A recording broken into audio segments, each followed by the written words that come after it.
Good afternoon and welcome to today's webinar.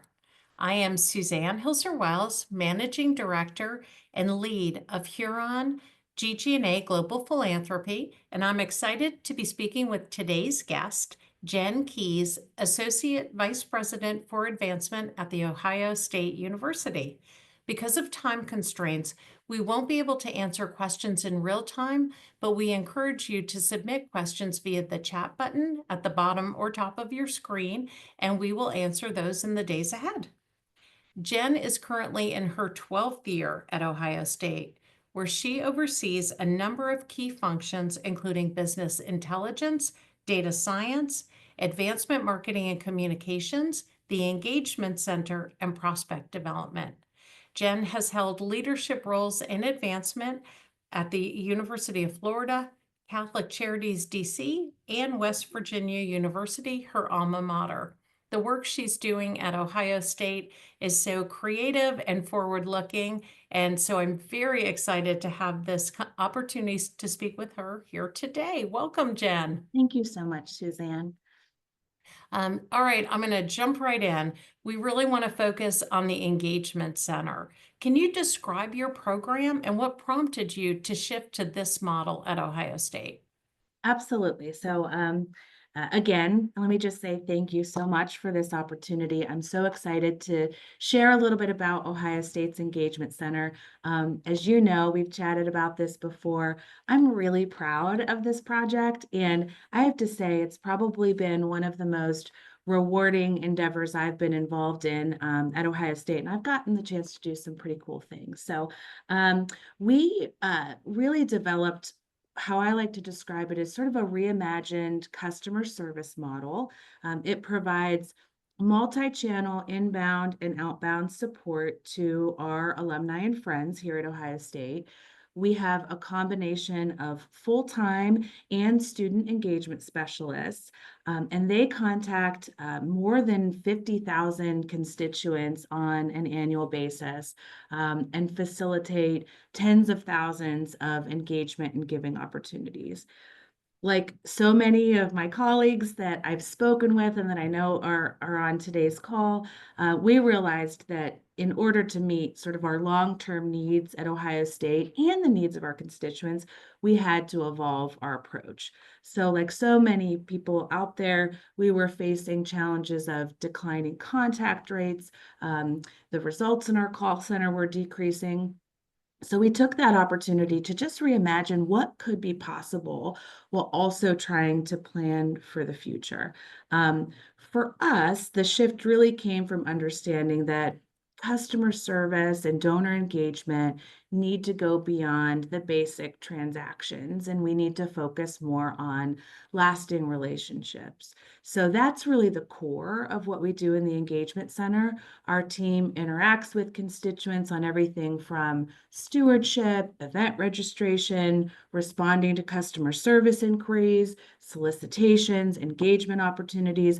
But no matter what the interaction is, it's always focused on building and strengthening the relationship. So in the past, what may have been a call to register for an event becomes a conversation about, so tell me why you're attending. What motivates you? What other experiences might you be interested in? So that's really been a driving force in our model. We have a saying here at Ohio State. I'm sure many institutions have similar sayings that once you're a Buckeye for life. So we used that sort of sentiment as a motivator to think about really the long term and what do our alumni and supporters need from us, and how can we create a connection that will sort of endure over time.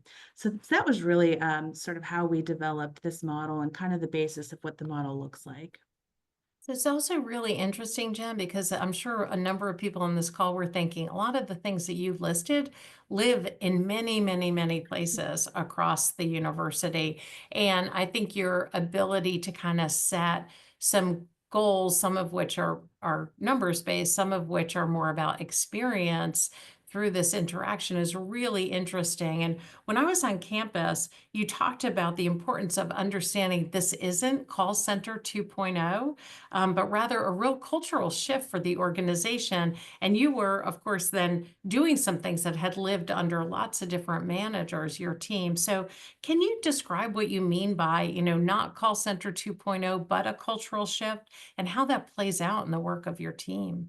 Yeah, absolutely. And I I hope we'll have a little bit of an opportunity to dig into this today in a couple spots. But I think this shift goes beyond what so many of us know is needed, which it goes beyond updating technology or changing processes, right? Mhm. This starts with recognizing what do our constituents need. We all know this. Their needs are evolving, their expectations are changing, and that's going to continue. So we needed to build something that allowed us to be nimble and thoughtful in how we start to adjust to those expectations. So we made a deep commitment, not just through the engagement center, to really use data and insights to inform our approach, to make sure that the experiences that we are developing are tailored to each person's relationship with Ohio State. So when we were brainstorming for this model, we talked about, what's our North Star? And we talked about earning the right to ask someone to give back to Ohio State, right? Holding ourselves accountable to that notion that we have to earn the right, we have to build trust. And so, whether that's asking somebody to volunteer or mentor or make a gift, we started from that notion of what does that journey look like to build trust and to build engagement to get to a place where we can ask somebody to consider giving back, or even better yet, we were so successful at building the relationship that they're now inspired to give back on their own. So this is really where we felt like we needed a place where we can connect with people one-on-one, do a lot of active listening, respond to their needs, create these meaningful interactions. And to your point, that took collaboration across all of advancement and even with our university partners. And I could talk a little bit more about that in a moment too. But I think so many of us are on this journey to move from transactional relationships towards strategies that are focused on longer term engagement. I think for the engagement center and for our call centers, the biggest cultural shift might be in how we view success. So rather than just measuring success by the performance of our asks, dollars, and donors, how do we start focusing on measuring, are we deepening relationships? Are we creating lasting connections? That's a big transition, but it's one for it's sort of essential in evolving and committing to this long-term relationship approach. Yeah, it's so interesting. I work with a number of big, complex public universities, and I've just suggested to them, and I give you all full credit, that follow-up question is, why did you register for this event? Is so powerful. And especially, in a big, complex place when we struggle, if somebody's done a little bit of a lot of things to really understand what their motivator is. And you can learn a lot by that. But to your point, you have to have a team that knows how to actively listen and knows when the person isn't trying to rush off the phone, and also, knows what to do with that information coming out of it. And although that this is a long-term, I'm talking a lot about long-term or relationship Yeah. building, there are immediate returns on this investment. So that example about registering events, Yeah. we got hundreds of gifts from simply asking that question because it Yeah. led to a conversation that then created an opportunity to say, "Oh, did you know that we have this program that supports those efforts?" Or so, some of these simple questions do produce some real results in an immediate short time. Yeah. That's, really exciting too, right? That you've made this shift, but it's not cost money, it's actually enhanced fundraising even in the near term. Yeah. Yeah, that's amazing. So, you've talked also about how to set clear goals and specific goals so that there is a shared expectation about what success look like. How have you set those and how have they evolved since you've launched the program? Yeah, I mean, Measurable goals are so important to our industry. So Yeah. there's no way of getting around that. We need to be very thoughtful about how we set those goals and hold ourselves accountable. So we knew from the start that we had to define some opportunities to again think differently about what success would look like, but we also knew that those would likely evolve over time. So initially, our focus was on expanding the scope of engagement beyond just looking at dollars and donors. We do continue, of course, to monitor those as key metrics, but we started to look at things like constituent engagements, the number of constituents that we were contacting, and the types of engagements that they were having with us. Data enrichments. I think that's one that we probably all take for granted, but we're responsible for through our engagement centers or our call centers is the ability to collect really rich data and information, whether that's biographical or behavioral information. We put a lot of time and effort to thinking about how we would collect it, store it, and be able to leverage that data in more meaningful ways than we were doing previously. Referrals. I may have shared this with you the last time we connected. This was one of the most exciting unintended consequences is that we knew that it would be an opportunity to identify leads and share referrals with our major gift staff. We had no clue how powerful that relationship would become with our prospect development team and with our fundraisers to identify individuals who we think are ready for qualification. And so that's become a really important metric for us to focus on. But to your point about involving, as we've grown, we continue to measure those KPIs, but we've also developed a model. We call it the advancement continuum. And this helps us sort of assess where a constituent is in their relationship with us. So Mhm. it tracks someone through different stages from awareness to learning, participating, investing, and ultimately advocating. We feel that each of those phases is equally important. So this allows us to measure our progress in a way, acknowledge not only like the outcomes and the KPIs, but also the quality of these relationships. So we're fortunate to have a system in place that helps us understand, are we moving somebody forward? Are we deepening the relationship across these phases and moving them towards action? Maybe they're not giving today, but can we demonstrate that they're closer to, or they're taking steps to a place where they will be ready to give back? So that system has really helped us be effective in knowing that we're advancing individuals and that we're using data to refine our approach and sort of adjust our goals as we go.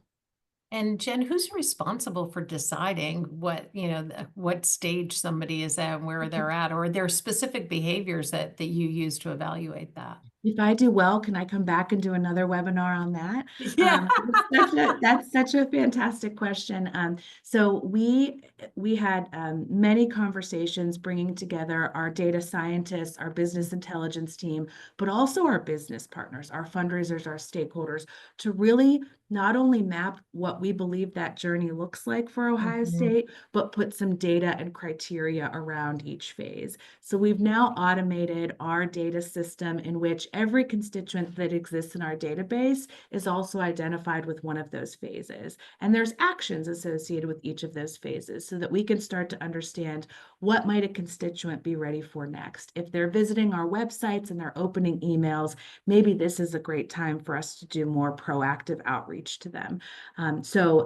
Lots of thought gone into how we developed that model, but it's really become critical for not just the engagement center, but how our entire advancement team is thinking about relationships and moving people forward. I love that because when we talk about this issue of donor pipeline, right, which is where we started this, okay? The big headline coming out of the last several years of data is about declining donor counts. So if we think about pipeline, it's something we talk a lot about, but I think we've had in most institutions very few measures beyond the very kind of blunt and long term. Are they giving? Are they giving more? So it takes us a long time to know if these things are actually working. And so I think this idea of looking for other behaviors and mapping that and organizing our efforts around that so that we can measure the efficacy of those is really, it's really innovative in our field, and I congratulate you on that. We're really excited about it because it helps, and thank you for that. It helps us not just look at what is the right sequence of actions, but it also helps us understand velocity a little bit. So, Mhm. um, when somebody Another enters a new phase, so Yep, if somebody starts interacting, I know I just gave this example. We have to be thoughtful about the time that they're spending in yeah. these phases. So, if you attend an event and now all of a sudden the very next day I'm asking you to give, that doesn't necessarily feel like a thoughtful experience, right? And so this is helping us to start to measure and understand what's the right timing, how deeply, how long should somebody be in a phase before they're ready for that next action. Yeah, and on the flip side, I would say, as somebody who just did a study for a client where their average cultivation phase was 7 years long, it goes beyond it helps you keep an eye on that one too. Absolutely, Yeah. yes, great The other point. thing that I think is really interesting about what you're talking about, we've got a team of terrific colleagues at Huron who are looking at, how do we deploy AI in efficient and effective ways and advancement? And too often, there's such a dearth of data, or the data is housed in 45 different places across the university. So, AI is amazing, but you've got to have the underlying information to make it work. So I think you're bringing together campus partners to think about, what are we measuring? What are we tracking? How do we do it in a consistent way? It helps in a lot of these different initiatives that our advancement colleagues are thinking about. Absolutely. I get a lot of calls from individuals who want to share information, learn from our program. And Yep. I think you're touching on something that's really critical in that for us, having this infrastructure, I talked about our commitment to data that you just Yeah. described. I don't think we would be as successful. In fact, I know we wouldn't be as successful with this engagement center had we not already had that commitment and sort of the Yeah. foundational data that kind of underpins the strategy. So for us, that was sort of table stakes. We needed to have those components in place in order to really sort of provide this type of personalization or customization. And I'm sure it didn't escape people's notice when I did your introduction that your advancement business intelligence and data science lives on your team.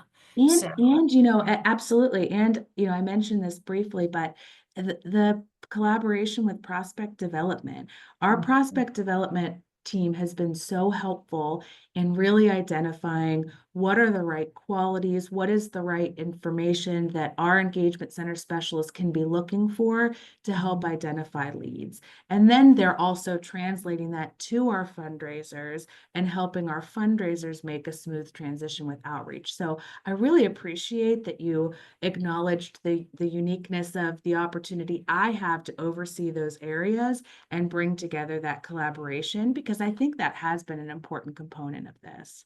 I think it goes back to that. This isn't just engagement center, call center 2.0, right?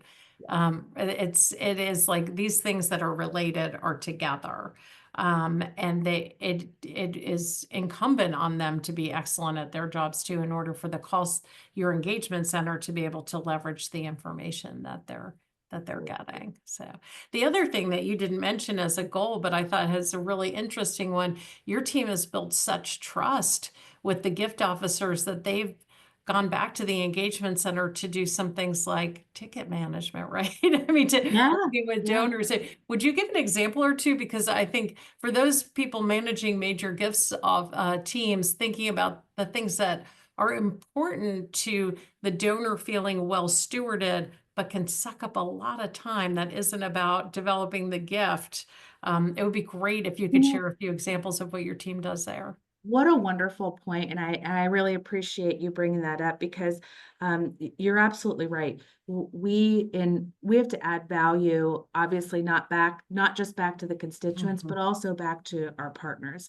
So when we were developing this model, we sat down with all of our stakeholders. We sat down with our gift processing team. We sat down with our fundraisers, our career management partners, and we really tried to understand what are the opportunities? What are their pain points that maybe we could start to support and use as an opportunity to build Mhm. relationships and trust? So can we take some of that work off of our partners and really align it in a comprehensive way that helps us provide the best possible customer experience, but also, again, that sort of entry point to helping either build, start, or deepen a relationship. So things like our gift processing team, who would get dozens of calls of people asking for copies of their gift receipt, right? So little things like that, to helping people with their season ticket process and selecting their seats. That's very important at Ohio State, as you can imagine, and can be a complicated process. So to have somebody who can talk your donor through a process like that,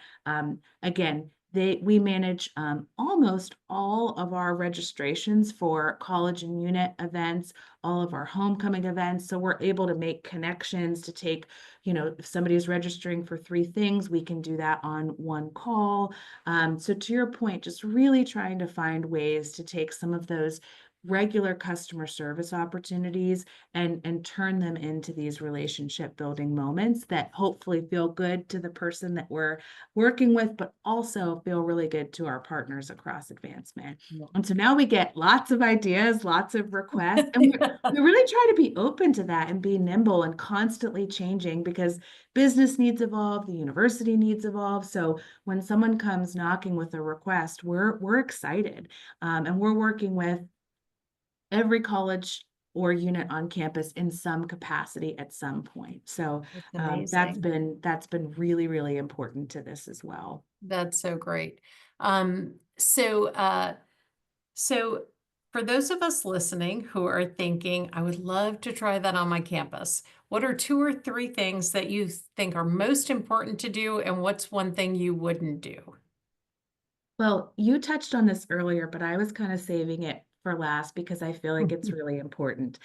You touched on this notion that this wasn't just about annual giving or a revamped call center. So I started my career, in fact, I spent most of my career in annual giving. And so when I came to Ohio State, I started as the director of annual giving. And this is one of the first projects I started working on.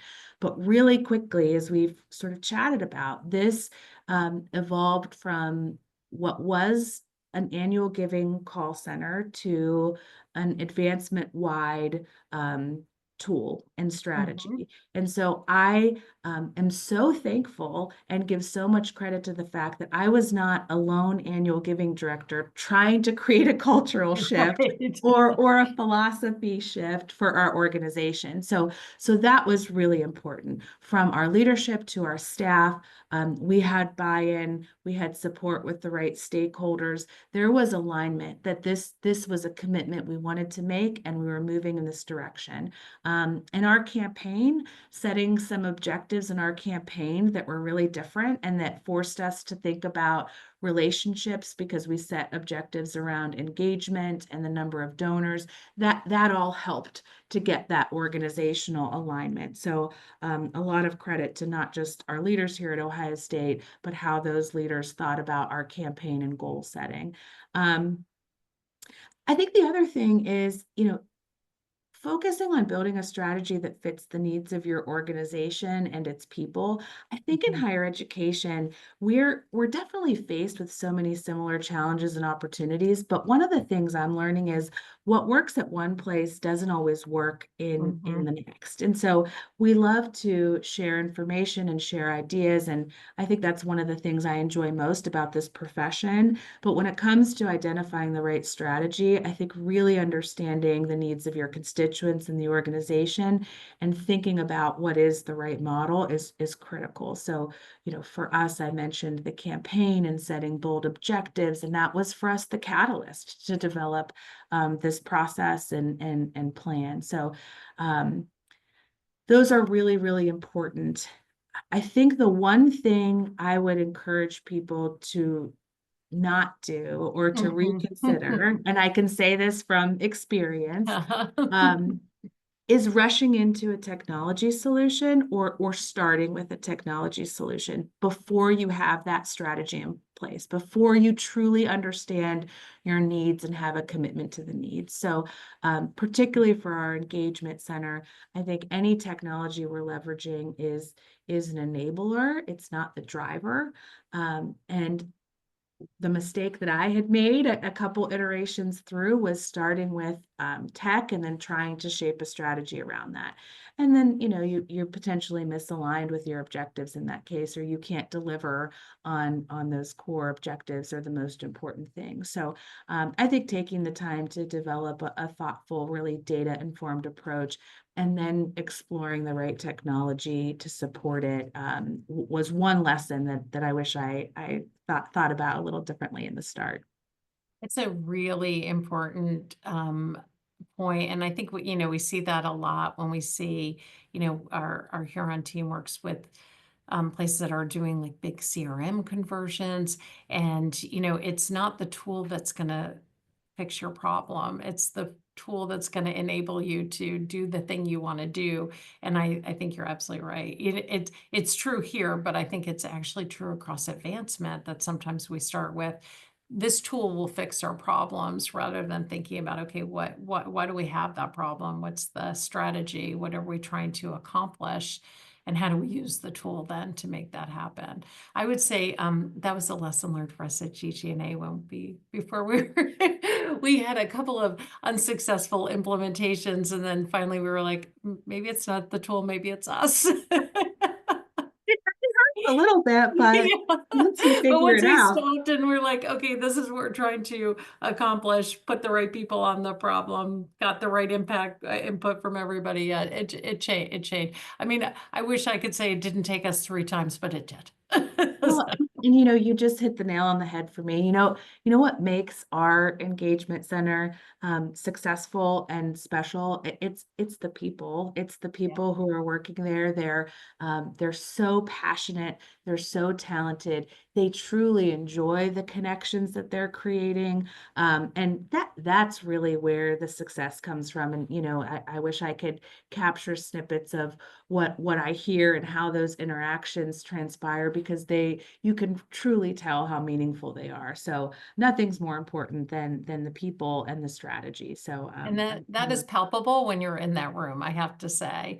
And yeah. I remember, for those of you who won't be privileged enough to get to visit the Engagement Center at Ohio State, I pointed to somebody's desk, which was like decked out in Ohio State stuff. And you pointed out to me they were not in fact an alum of Ohio State. They'd really bought in and were so excited about the Ohio State community. 100%. They're a fantastic team. They believe in the mission, and really are committed. And you can see that, you can feel that, and it's something special. There's definitely something special in that environment.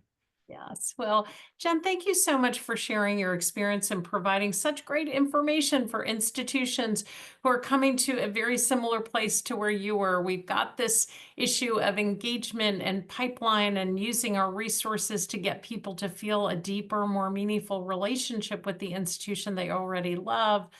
And some of the things that we're doing and have done for decades are not working for us anymore. So I appreciate the creativity of your team and the entire team at Ohio State. And we so appreciate you sharing it with us here today. Absolutely. I also want to thank our Huron team who produces these webinars and all of you for listening. If you are not already connected to me and Jen Keys of The Ohio State University, we welcome you to do that on LinkedIn. Please connect with us personally or the firm. Follow Ohio State to hear all the great things they're doing.